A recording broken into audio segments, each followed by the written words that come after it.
کیا قوالی اسلام میں سننا جائز ہے یا نہیں؟ تو چلے اس ویڈیو کو دیکھتے ہیں۔ کل میں گیا تو قوالی ہو رہی تھی، وہ قوالی کو بھی کیا سمجھ رہے ہیں؟ اسلام. اسی لیے رمضان میں چلا رہے ہیں نا کہ وہ سمجھتے ہیں کہ یہ کیا ہے؟ اسلام ہے. قوالی کا اسلام سے کیا تعلق بھائی؟ کوئی بتا سکتا ہے رسول اللہ صلی اللہ علیہ وسلم کے دور کے کسی مشہور قوال کا نام ہے بھائی؟ یا خلفائے راشدین کے دور کے مشہور قوال یہ تھے جس کا کلام سننے کے لیے صحابہ کرام اس کی محفل میں جایا کرتے تھے. یہ قوالی بعد کی بدعت ہے، انٹرٹینمنٹ کا ایک ذریعہ ہے. موسیقی سننی ہے، سر ہلانے ہیں تو لوگ کہتے ہیں گانے کے بجائے یہ سن لو. بات ایک ہی ہے، کان ادھر سے پکڑو یا ادھر سے پکڑو، الفاظ چینج کر دیے لیکن لک وہی ہے، سارا وہی بیٹھے ہوتے ہیں، گھوم رہے ہوتے ہیں، ناچ رہے ہوتے ہیں. تو یہ دین نہیں ہے میرے بھائی. دین کے نام پہ مذاق مت کرو. لوگ صبح سحری میں قوالیاں سن رہے ہوتے ہیں، کہہ رہے گانے سنیں گے تو گناہ ملے گا، قوالی سنو وہ بھی گناہ ہی ملے گا. سمجھ رہے ہو؟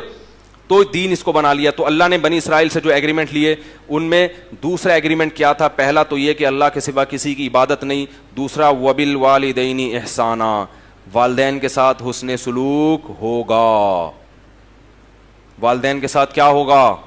بہت اہم مسئلہ ہے والدین کا، بڑا حساس ہے.